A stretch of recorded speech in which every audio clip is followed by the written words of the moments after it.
So let me show you how to continue apps on the main screen of your Galaxy Z TriFold.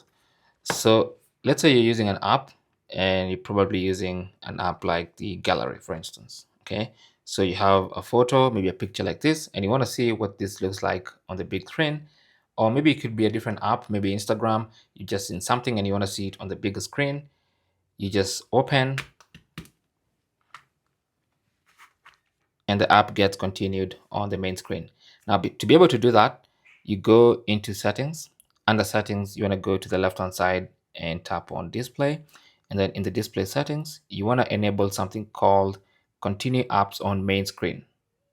Now, with that enabled, let's try that again. Okay, so you're looking at something on this screen, and then you suddenly want to see it on the bigger screen. You open and it's right there. So that's how you can continue apps on the main screen of your Galaxy Z TriFold. Thanks for watching. Don't forget to like and subscribe, and good luck.